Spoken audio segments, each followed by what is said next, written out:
Hi, my name's Diantha. I came back home after the army, thinking I'd find peace, maybe even a few warm smiles. Instead, I found silence and red marks on my grandmother's arms. They said it was just her skin, said I was overreacting. But then I found the video, the bruises, the forged documents, the lies.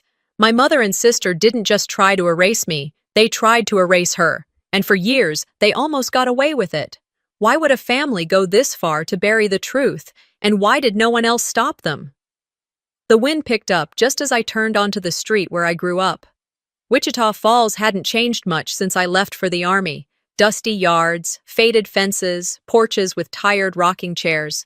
But the house at the end of the block, the one that used to feel like the center of my universe, looked smaller now, not physically, but emotionally, like it had shrunk in spirit.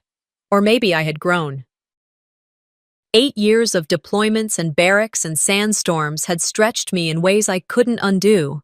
The porch light flickered when I stepped onto the front steps. That bulb always flickered. Dad said it gave the house character. He'd been gone for 5 years now. I reached out and knocked. Not loud. 3 firm taps.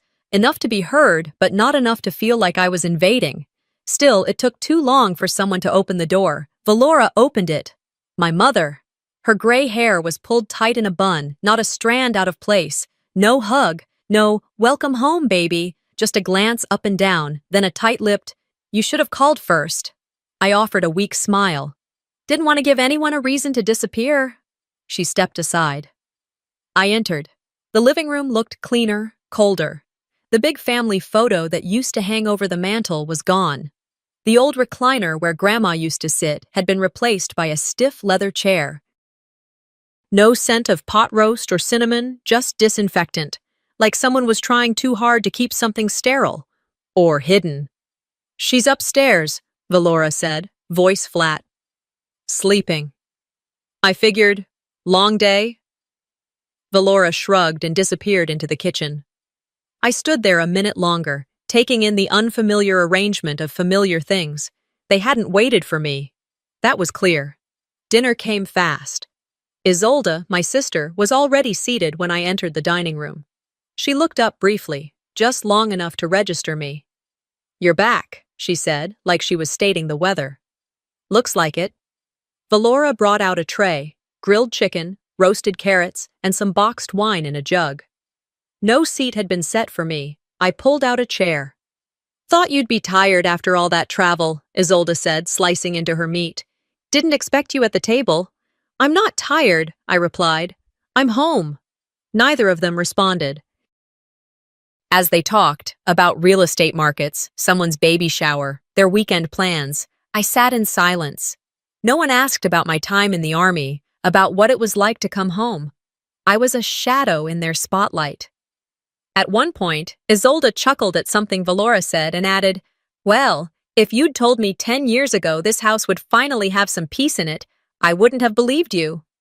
They both laughed. I didn't. After dinner, they left the dishes in the sink and retreated to the living room. I stood alone in the kitchen, staring at the half-eaten dinner plate in front of me. Then I turned, walked upstairs. The hallway creaked under my boots. That hadn't changed. Grandma's door was closed. I hesitated. My hand hovered over the doorknob. Then I opened it slowly. The room smelled faintly of lavender and something else, something metallic and wrong. The curtains were drawn. She lay on the bed, her face pale, eyes closed. Her breathing was shallow but even. I stepped closer. Her hands rested above the blanket. That's when I saw them. Angry red marks, some like welts, others like bruises, lining her forearms. I reached down, lifted the blanket gently. Her skin, so thin, so fragile, was covered in them. She stirred. "Grandma?" I whispered, my voice caught between fear and fury. Her eyelids fluttered. Then, almost too soft to hear, she mumbled, "Don't inject me again." I froze. A million thoughts fought to surface. Who did this? Why? How long has this been happening? But I said nothing. I couldn't. Instead, I sat beside her, watching her sleep, replaying that whisper over and over in my head like a song I never wanted to hear again. Was she sedated? Was this neglect? Abuse? I didn't know, but I knew it wasn't okay. I didn't storm downstairs. I didn't accuse anyone. Not yet. I needed to understand what I was walking into. This wasn't the battlefield I trained for, but it sure as hell felt like a war. I pulled the blanket back over her arms and leaned in to kiss her forehead. Her skin was cool, dry. My lips trembled. As I turned to leave, her voice, small, raspy, broke the silence again. You came back. Finally. I stopped. I didn't cry. But something inside me cracked. My feet didn't move. My breath caught somewhere between my chest and throat. You came back. Finally, she had said. The fragility in Grandma's voice the night before had a weight to it that lingered long after I returned to my room. Morning crept in through the slats of the blinds, casting long shadows across the faded carpet. I hadn't slept. Not really. I laid on top of the covers, arms crossed over my chest, listening to every creak of the house, the familiar rhythm of the floorboards under Valora's heels, the kettle screaming from downstairs, the cabinet doors opening and closing, all so ordinary, but none of it felt safe anymore. I got up, ran cold water over my face in the bathroom down the hall, and stared at myself in the mirror. The skin under my eyes sagged a little more than it used to. My jaw looked clenched even when I wasn't thinking about it. I had the face of a woman who'd seen deserts, death, and years of commands shouted across foreign fields, and yet, it was this house that had hardened me. Downstairs, Valora was wiping down the kitchen counter when I walked in. She didn't look up. Morning, I said. She hummed, not quite a response. I was with Grandma last night, I continued. I noticed she has bruises, all over her arms. I was wondering, she's old, Diantha. Valora finally turned, eyes blank. Her skin bruises if you look at it the wrong way. That's not what You've been gone a long time. You wouldn't know how she's been. There it was. The first slap, emotional, this time. I'm just saying it didn't look like age. It looked like… Valora straightened. Like what? Like abuse? Her voice stayed low, too measured to be anything but calculated. Are you accusing your own mother of something now? From behind me, I heard Isolda's voice drip like honey laced with vinegar. You're reading too much into everything. Same as always? Remember when you thought Dad was cheating with that nurse because he didn't answer one phone call? That wasn't… I stopped myself. Arguing was pointless. Truth didn't stand a chance here unless it was dressed up in witnesses and paperwork. We have a routine, Valora said, pouring hot water into a mug. Grandma's looked after. You showing up now with wild accusations, it's disruptive. She murmured something about injections. That could have meant anything. She mumbles nonsense half the day. Half the time she doesn't even know your name, let alone what day it is. My blood simmered. She knew who I was last night. Sure she did, Isolde snorted. You've always needed everything to be dramatic. That's when the doorbell rang. A distraction I didn't ask for but welcomed. Valora composed herself in an instant. She moved toward the door, patting her hair, softening her face. When she opened it, the shift was so stark I almost laughed, until I remembered this wasn't funny. Sharon, Marlene, good morning. Valora's voice lifted into that sing-song tone I hadn't heard since the last church picnic. Two women stepped inside, followed by a third I didn't recognize. They carried a tray of pastries and a warm smell of vanilla. We brought cinnamon rolls, one of them beamed. Thought we'd check in on you and Ruthie.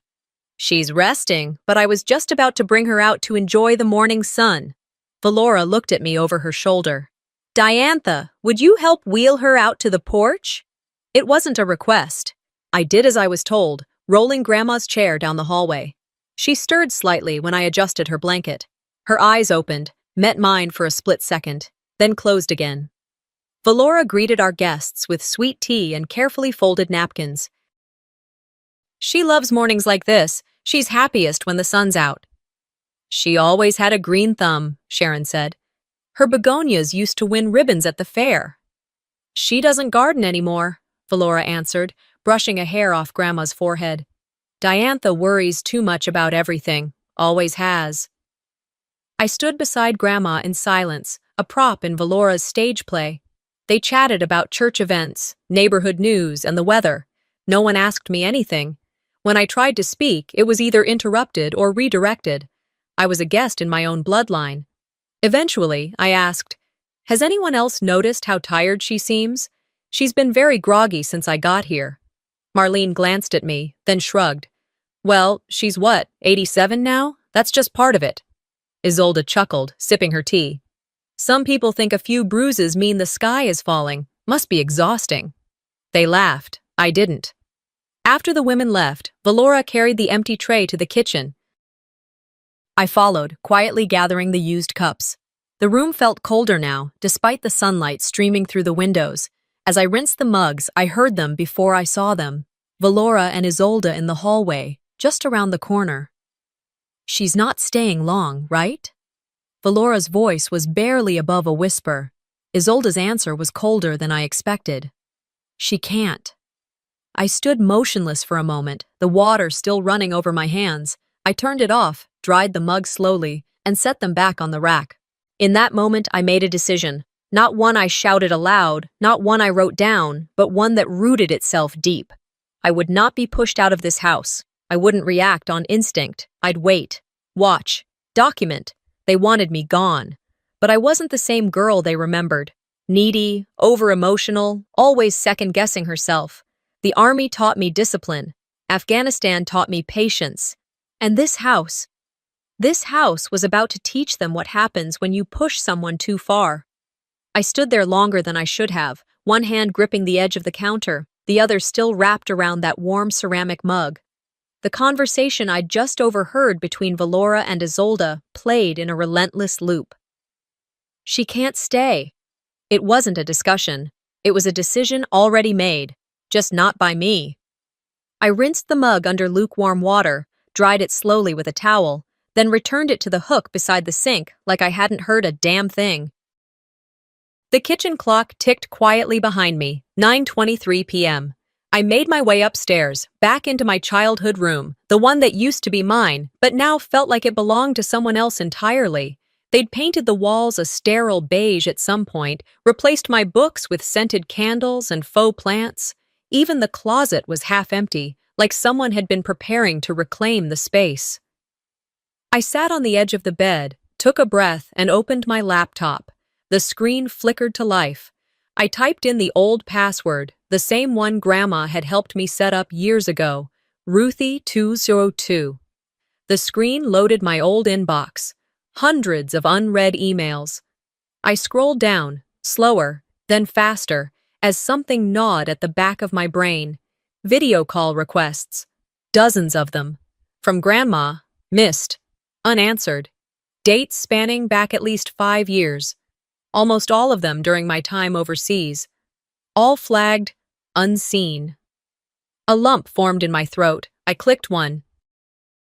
The loading wheel spun, then gave me an error. Blocked contact. Blocked. My heart dropped. I pulled up the settings, checked the block list. There she was, her name, her email. I hadn't done it. I never would have. I knew that as sure as I knew how many stripes were on the flag. I clicked into the system logs, something I'd learned to do back when we had to track hacks during deployment. It didn't take long. The IP address that had logged in and changed the settings matched the Wi-Fi here, this house. Valora had blocked my grandmother from reaching me. Not just neglected to keep me in the loop, she'd made sure Grandma couldn't. I sat frozen. Grandma hadn't stopped trying. She had tried. She had thought I abandoned her. And it was my own mother who made sure it looked that way. I clenched my jaw and shut the laptop gently. My hands shook, but my head was clear. I needed air, but not from outside. I needed clarity, truth. I walked quietly to the hallway closet. The creaky third stair still made its noise, so I stepped over it. Valora's medicine cabinet was in the small upstairs bathroom across from her room. The door was cracked open. I checked the hallway. Quiet. Isolde's bedroom door was closed, light off. I turned on my phone's flashlight, careful to keep the beam low. Inside the cabinet, I found rows of labeled bottles. At first glance, it looked organized, professional, but something felt off. I picked up one bottle labeled lorazepam, a heavy-duty sedative. The prescription wasn't in Grandma's name, it was in Valora's. Another bottle, Haloperidol, strong antipsychotic, often used to manage extreme behavior. Neither should be anywhere near a woman grandma's age unless prescribed by a physician. And none of them matched the meds listed on the care sheet Valora had taped to the fridge. Lower down, behind a box of bandages, I spotted a slim black folder. Inside were papers marked with the header, Cognitive Decline Assessment, Non-adjudicated. No doctor's name, no hospital letterhead, but Grandma's name was typed across the top. Below it, a note. To initiate full guardianship transfer, subject must be declared incompetent. Keep sedation consistent. My stomach churned. This wasn't just mismanagement. This wasn't overcautious caregiving. This was premeditated control. They were building a case, fake or otherwise, to take everything from Grandma. And from what I'd seen, they were succeeding. I tucked the folder under my arm, closed the cabinet, and slipped back into my room. I placed everything carefully into my duffel bag, then sat down again. I needed grounding. Opening my side drawer, I pulled out a small tin box where I'd stored mementos. Inside was a necklace, an old, modest gold chain with a tiny locket. Grandma had given it to me the night before I left for my first deployment. I popped it open. Inside, a picture of us. Me, barely 20. Her, strong, proud, holding me like I was still 5 years old. I closed it gently and held it to my chest. The last time I saw her before I left, she had whispered, "You're the only one who listens." And I hadn't, not for years, but I was listening now, and I would make it count. I stood up, stared at the folder one more time, then reached for my phone. My fingers hovered over the record button. This wasn't just about feeling betrayed anymore. This was about proving it. I hit record. "This is March 10th, I began, keeping my voice low. "My name is Diantha Kay. I'm recording evidence of suspected elder abuse, medication misuse, and legal manipulation involving my grandmother, Ruth Van Blythe, inside her own home." I paused. My hands weren't shaking anymore. My voice had steadied. "Not everything's erased," I whispered into the lens.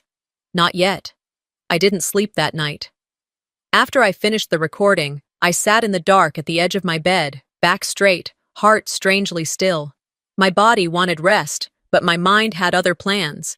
Every conversation, every look, every offhand remark from Valora and Isolde played back in brutal detail. Around 6:30 in the evening the next day, we sat around the dinner table again.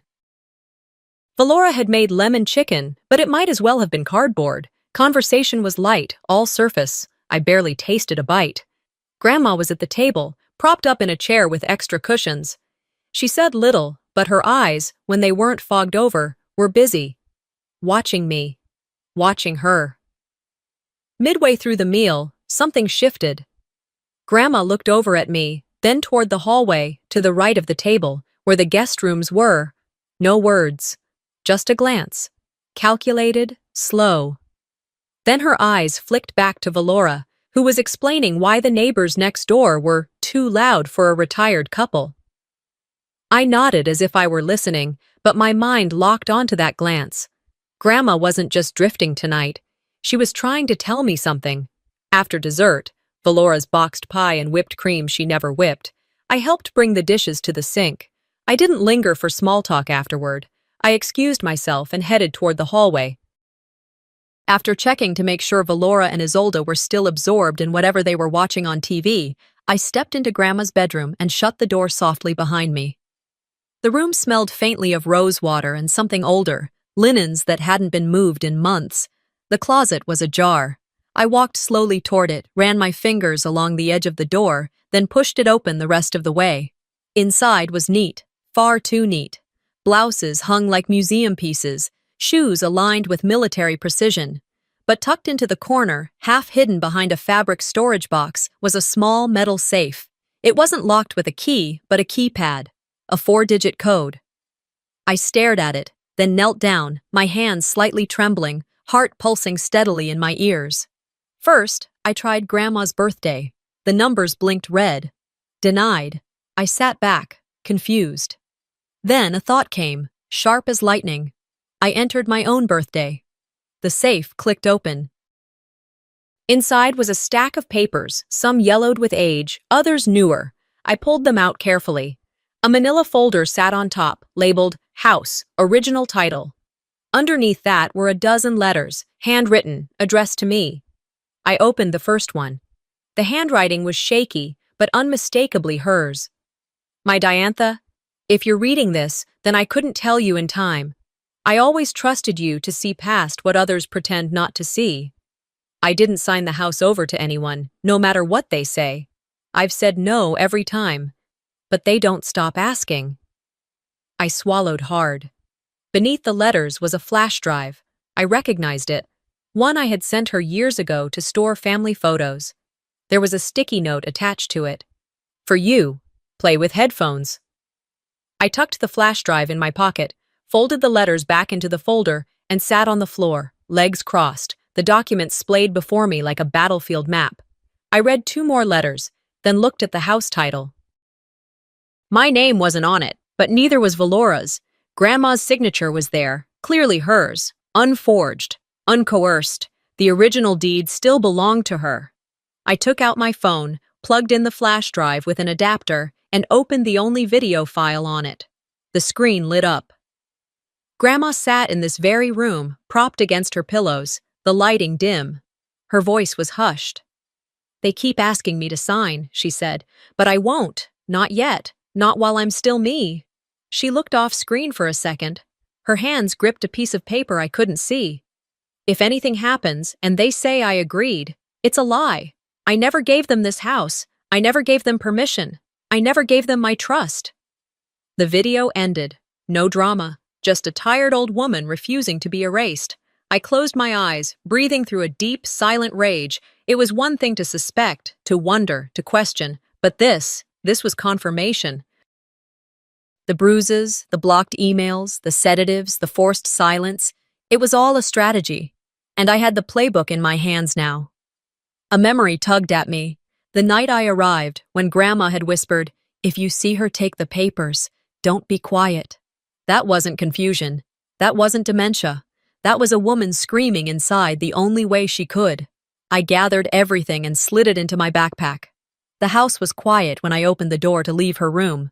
TV still on, the volume low. I walked carefully, every floorboard memorized, every creak avoided. Back in my room, I locked the door behind me and sat at my desk. They thought I wouldn't figure it out.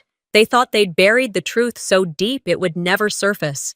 They thought I was still that girl who used to cry in the laundry room when Valora snapped at me for leaving toothpaste in the sink.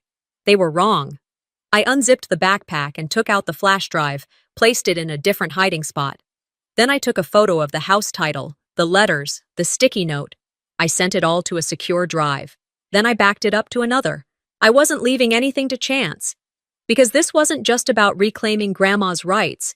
This was about reclaiming mine, too. They'd written me out of the narrative, but I wasn't done writing. As I folded the letters, my phone buzzed. A text from Isolde. "Don't be up late. We have visitors tomorrow." I stared at it for a second, then typed back. Of course. Wouldn't want to miss the performance. I turned the phone face down. As I reached for the documents one last time to tuck them safely away, I heard a soft chime from the video file still open on my laptop. Grandma's voice echoed, low and steady. "Only you can stop them." I didn't sleep the night after I found the safe.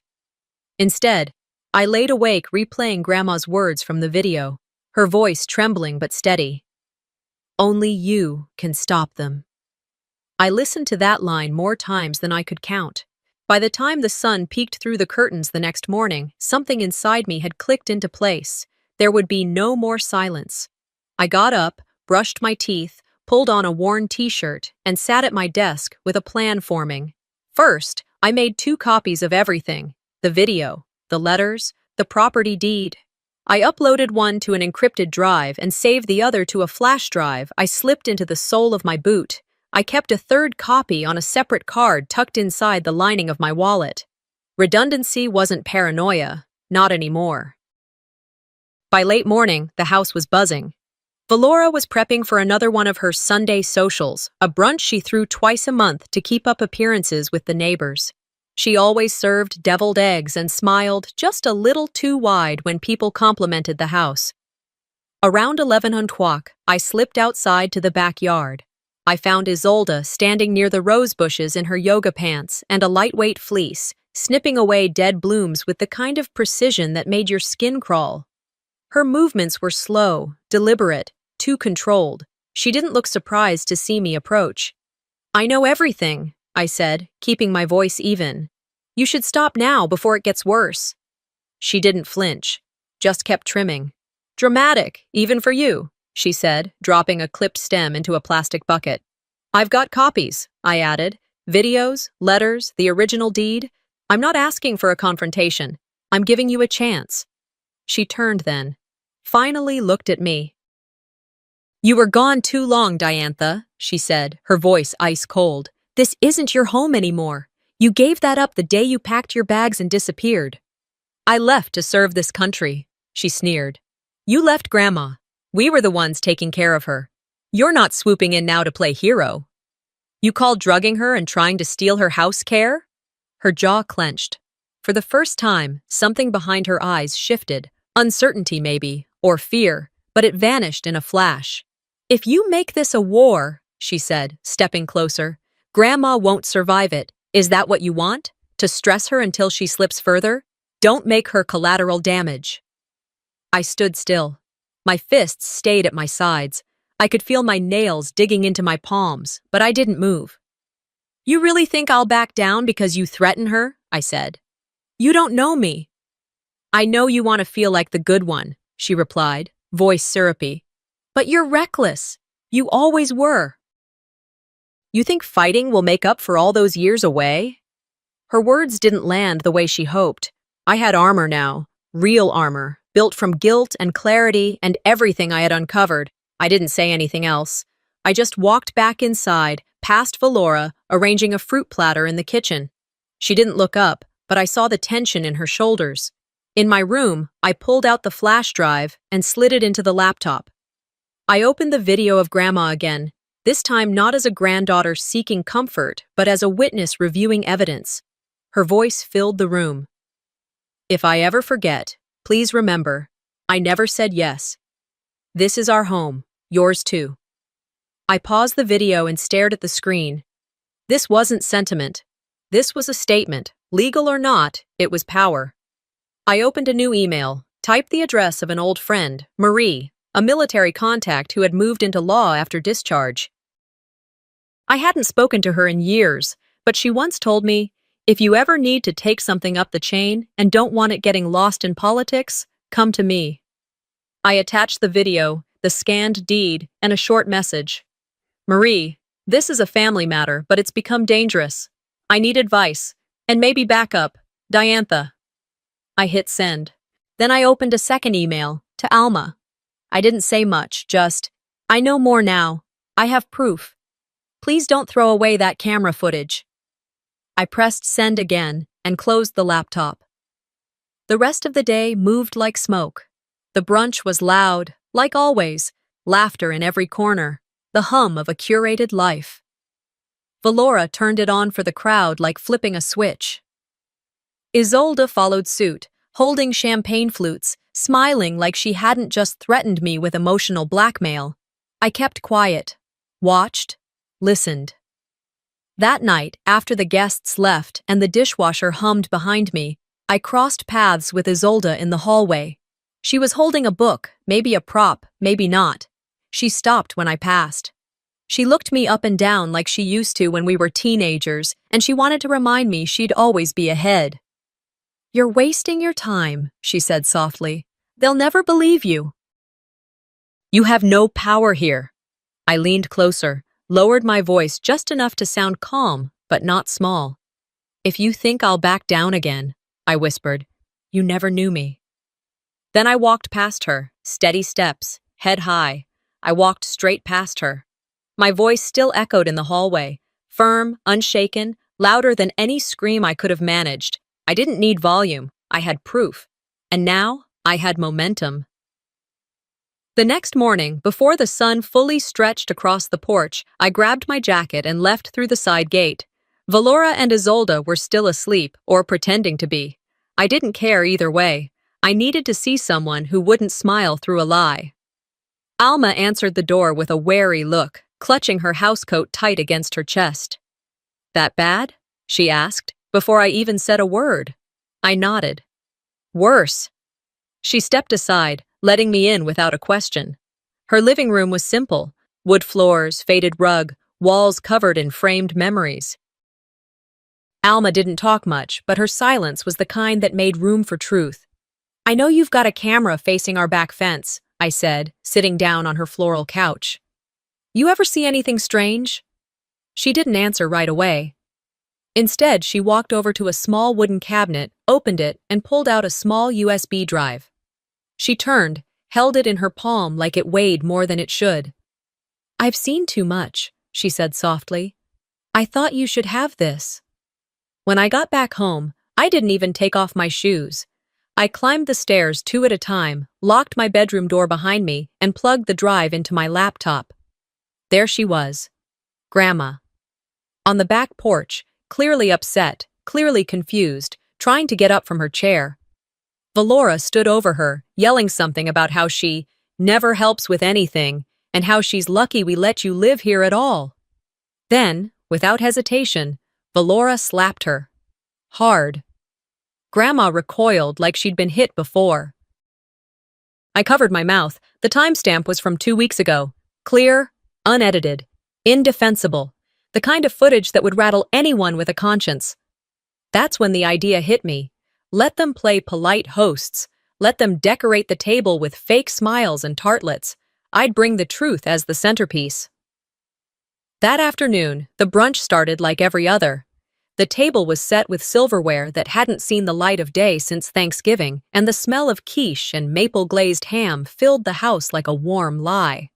Valora was in her element, greeting neighbors with perfectly timed jokes and complimenting their shoes like nothing was amiss. Isolde stood near the hallway, dressed in soft pink and pearls, laughing with a guest about her unofficial caretaker title, like it was some saintly cross she bore.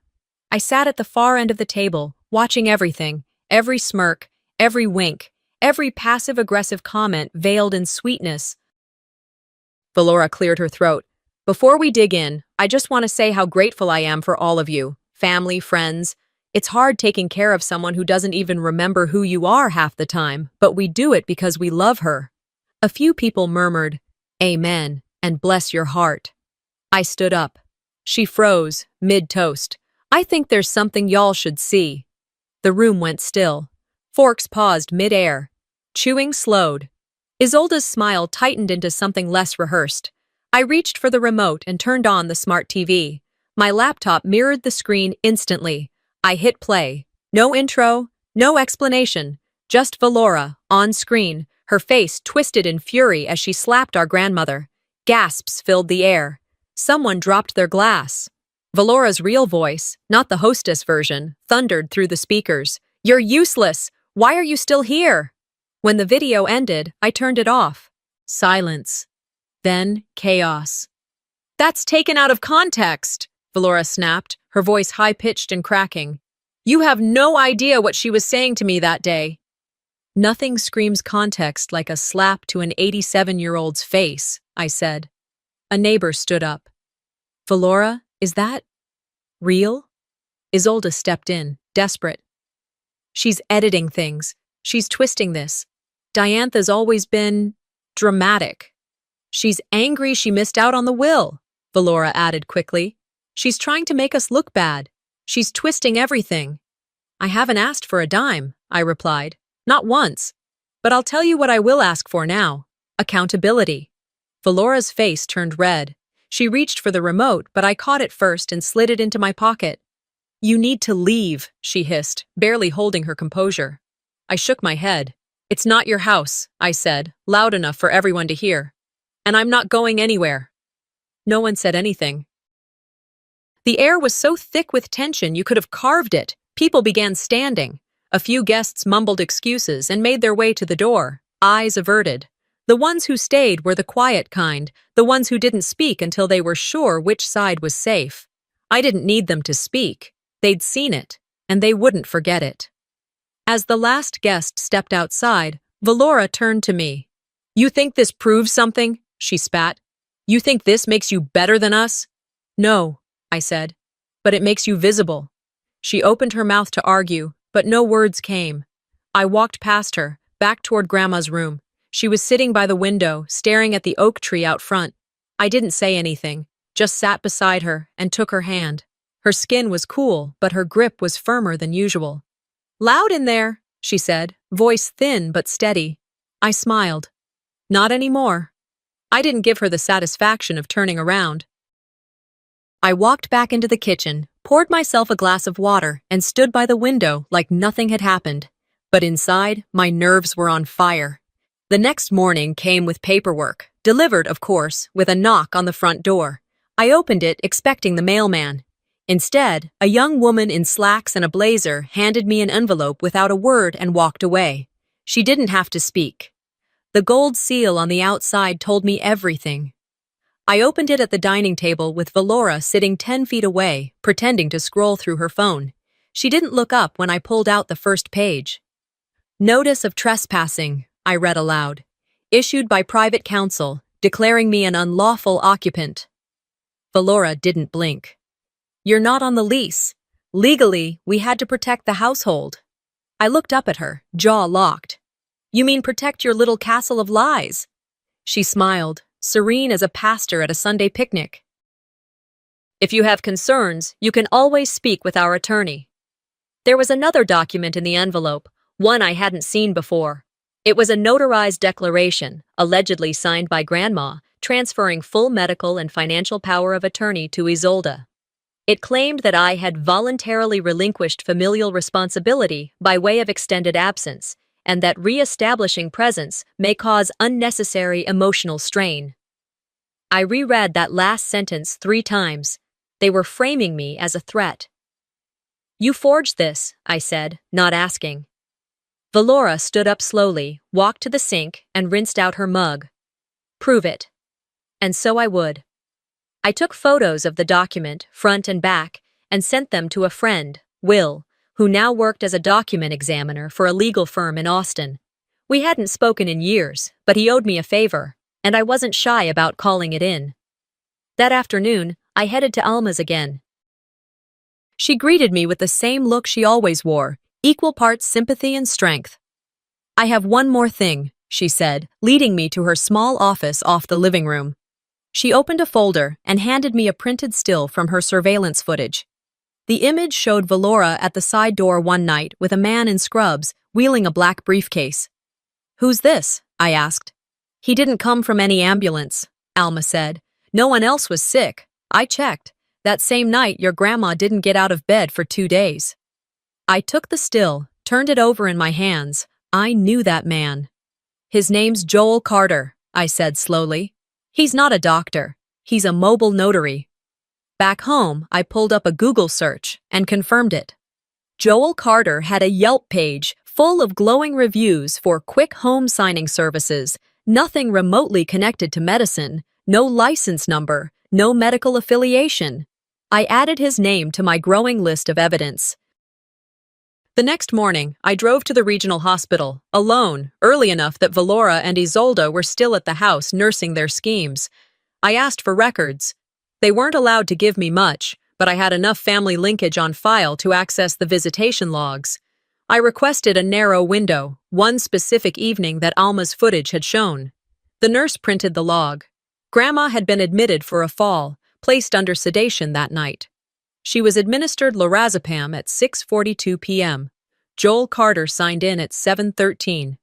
They had brought in a notary to witness a signature from a heavily medicated woman.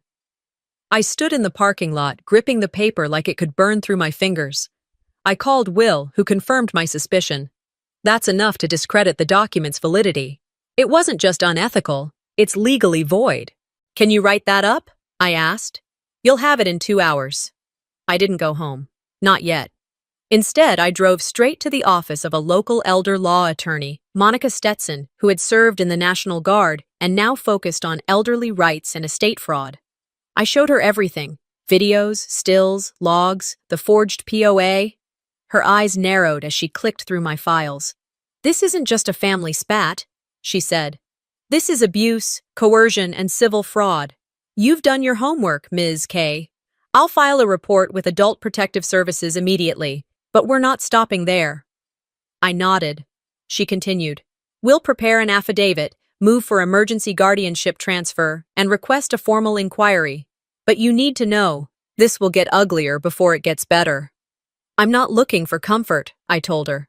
"I'm looking for accountability." It took us 2 hours to get the papers drafted. By then, Will had emailed me a notarized statement verifying the signature inconsistencies. Before I left Monica's office, I signed my own affidavit, my hands steady, my voice unwavering. As I stepped into the parking lot, the wind picked up. My phone buzzed. A text from Isolde. "You really want this to go nuclear?" I stared at the screen, then typed back, "It already did." By Monday morning, the paperwork was filed. Monica had everything in order: affidavits, medical reports, video evidence, and the notarized statement from Will, confirming what I already knew deep in my bones. It wasn't just a family feud anymore. It was a legal battle, and we were done playing nice. 1 week later, the courthouse hallway smelled like floor polish and old sweat. I sat outside the small courtroom, hands folded in my lap, watching Valora and Isolde whisper with their attorney a few feet away. They were dressed like they were headed to a charity luncheon, pastels, pearls, and the same sugar-sweet smiles they wore to every brunch, but their eyes never met mine. They knew. And for the first time in weeks, I felt taller than both of them. When the bailiff called us in, the room was quiet, sterile. A modest wood-paneled courtroom with a single judge, no jury, and a scattering of curious observers from the elder care community. Monica walked in beside me, calm and collected, her bag neatly zipped and her posture flawless. Valora looked over at the judge and smiled with a rehearsed warmth. "Your Honor, I'd like to begin by stating that this has been a misunderstanding. Families often miscommunicate." The judge nodded slowly. "We'll hear both sides, but we're starting with the petitioner." Monica stood, firm and direct. "We are here to present evidence of coerced legal manipulation, elder abuse, and fraudulent transfer of power of attorney. The documentation includes video footage, hospital records, and eyewitness testimony." The judge raised an eyebrow. "Eyewitness?" "Yes," Monica said. "Ruthven Blythe will testify." There was a pause. Valora flinched. The judge nodded toward the side door. "Bring her in." The courtroom door opened, and 2 aides wheeled in Grandma. Her face looked tired, pale, but focused. Her eyes scanned the room slowly, then locked onto mine. She blinked, and I could swear her shoulders straightened just slightly. The judge leaned forward. "Mrs. Blythe, do you recall signing over power of attorney to your daughter?" Grandma didn't answer right away. She shifted slowly, then looked at Valora, then at Isolde, then at me. "No," she said. "I didn't sign anything. I said no." A murmur rippled through the room. "I told them no," she repeated, her voice cracking, but louder this time. "They gave me something to drink, then said, 'Just sign here, Mom.' But I didn't." Valora stood suddenly. Your Honor, she's confused. She's been sedated for weeks." The judge raised a hand. "You'll have your turn." Grandma gripped the sides of the chair. "I didn't give them my house. I didn't give them my trust. And I sure didn't give them permission to lie for me." The courtroom went still. Even the clerk stopped typing. The judge sat back. "Noted. We'll enter her statement into the record. Let's proceed." Monica presented the video of Joel Carter arriving under the guise of medical care. The timestamp, the hospital sedation logs, and Will's document analysis all aligned. Every piece lined up like dominoes, tipped one by one. They had no footing to stand on anymore. Valora looked like she was about to speak again, but Isolde placed a hand on her arm. "Don't," I heard her whisper. Her face had gone white, her eyes glued to the floor. By the end of the hearing, the judge ordered immediate temporary guardianship of Grandma to be transferred to me. Valora and Isolde were barred from contact until the investigation concluded. He also initiated an emergency inquiry into elder abuse and document fraud. After the session, a few reporters who had caught wind of the story hovered near the steps outside. I shielded Grandma's face with my coat as we walked through the crowd. Miss K, did you plan to go public with the video? What will happen if your mother's found guilty? Are there others involved?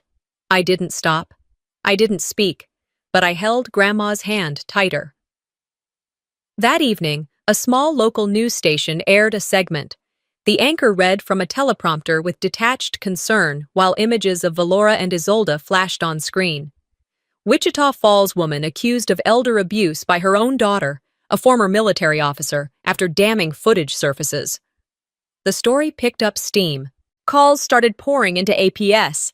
Apparently, other families had been silent about similar in-home care setups gone wrong.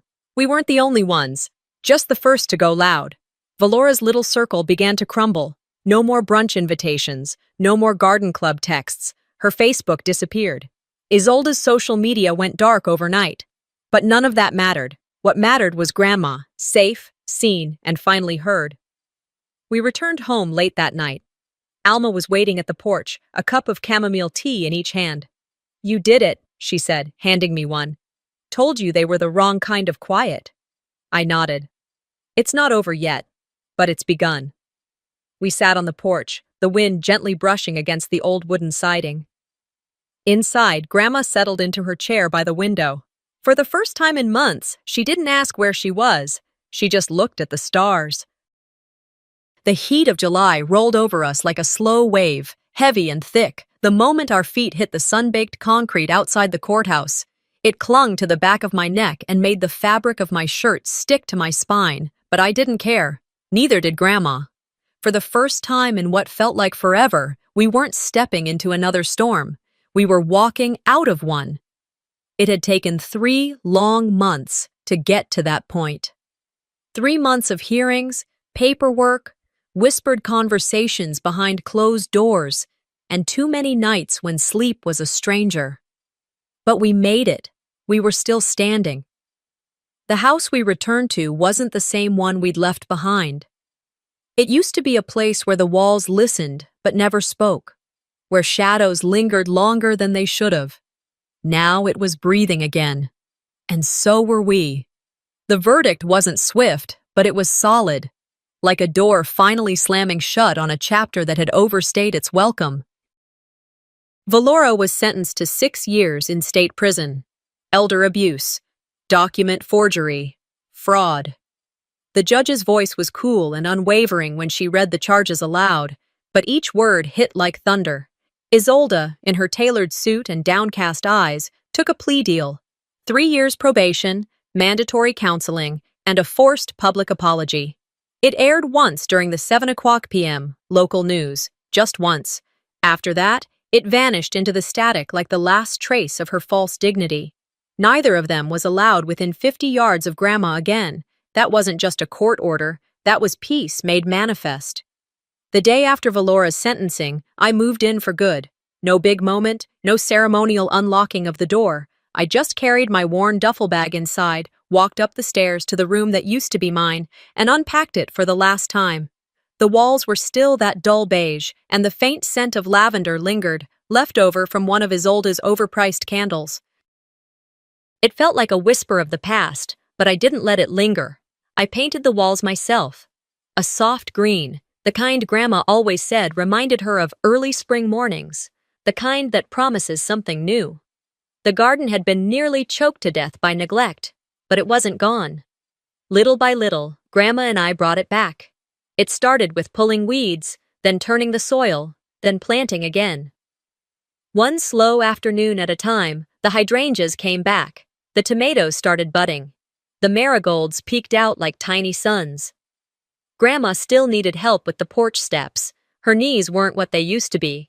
But she remembered every plant, every root.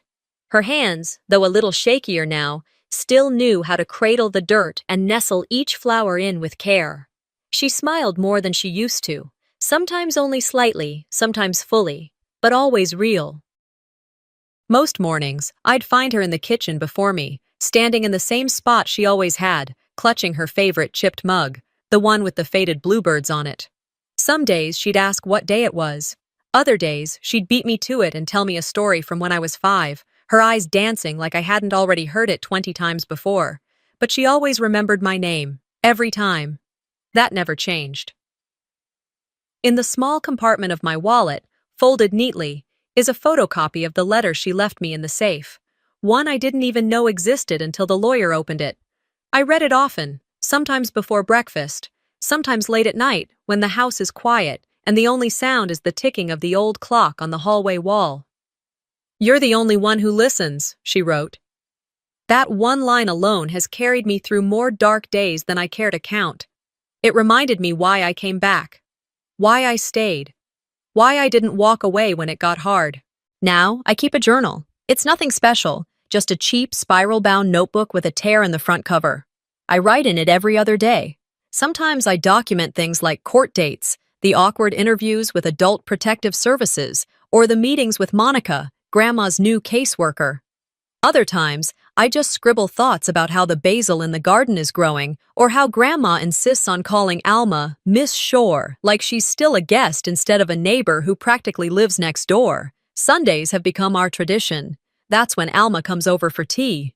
We sit on the porch in creaky chairs with chipped paint and drink from mismatched mugs that never seem to hold the same amount. We talk about everything but the past, on purpose. She still wears her floral housecoat like a badge of honor and speaks with a soft lilt that carries just enough steel underneath to remind you she's not one to mess with. She's the kind of person every small town swears they have, but only the luckiest actually do. The house feels different now. It's not just cleaner or quieter. It feels open, like it's finally exhaled after holding its breath for too long. It doesn't flinch when someone walks in. It doesn't brace for impact when a voice rises. It doesn't echo with tension anymore. It feels lived in, not endured. Alive. One particularly sunny afternoon, I decided to repaint the front door. I chose a deep, calming blue, not because it was symbolic, though I suppose it was, but because I'd always wanted to. After it dried, I hung a small wind chime from the awning. It's nothing fancy, just a few polished pieces of metal and colored glass. But when the breeze catches it just right, it sings the kind of tune that makes you pause, take a breath, and remember you're okay. That evening, Grandma and I sat out back, sipping sweet tea and eating slices of watermelon off paper towels.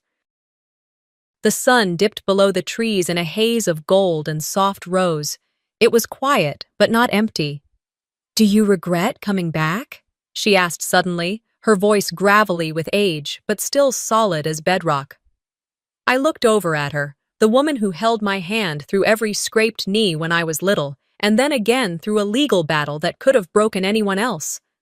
"Only that I didn't come back sooner," I said. She nodded slowly, as if she already knew my answer before she asked. Later that night, after I helped her into bed and made sure her reading lamp was on, I returned to my desk. I flipped open my journal to a blank page, wrote the date, and stared at it for a while. Then I wrote a single line. "Some wounds don't need to be forgotten. They just need somewhere safe to heal." Outside, the wind chime tapped gently in the dark, like it was agreeing with me. Sometimes, the deepest scars aren't visible on the skin. They're etched in silence, in betrayal, and in the places we once called home. This story isn't just about revenge. It's about reclaiming voice, honoring truth, and protecting the people we love when no one else will. Have you ever uncovered something your family tried to hide? What would you do if your silence kept someone else in harm's way? If this story moved you, don't forget to like, comment, and subscribe. More powerful stories like this are coming soon.